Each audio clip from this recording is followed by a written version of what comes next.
Dragon 24. This is the common silver Wyrm.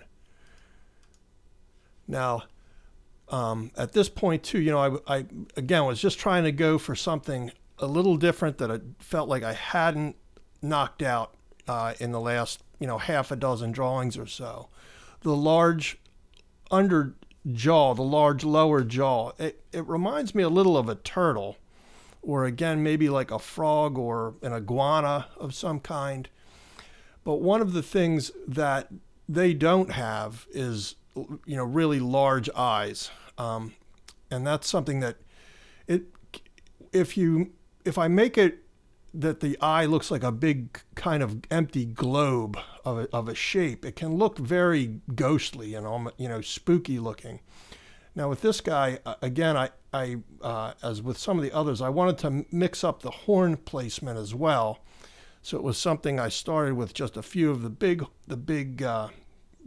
boys in there, and then I would see where this went as far as how I might take them down the neck or something like that.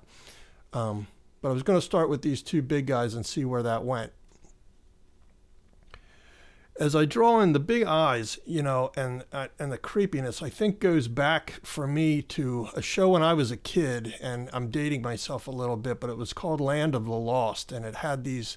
There was a Will Ferrell movie, and actually they redid the Sleestaks fairly.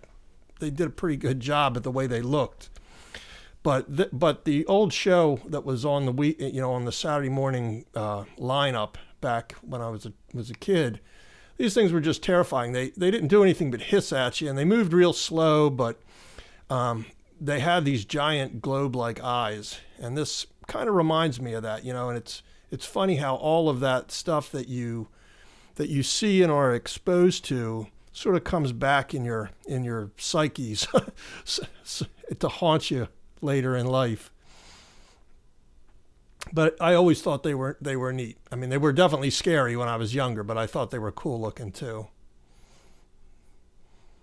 So you can see here, like with the, I haven't gotten into the eyes a lot, and I've explained that, why a little bit. But here's one where I did actually indicate it looking like just a large sort of translucent globe, like almost like a glass globe or a big wet eye. But it's something that it feels like you can look into, that there's some depth there, that shadow and that little highlight that's indicated.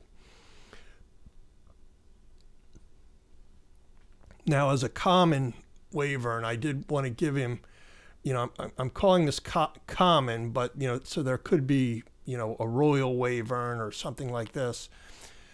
This is, not the guy that's the most embellished or fancy of this particular line of Wyrm. So I did go with, in order to ground it a little bit, I did go with my plate mail scale pattern on the neck, which I thought was, appropriate and looked pretty cool. And the other thing is that big sort of cheek membrane that you see on different reptiles from time to time. I'm not 100% sure what it even is, but it's something that I incorporated into this, and I thought really gave him a little more of a look of an animal as opposed to like a fantasy dragon, which is really my goal in most of these, is to, what if these things were real?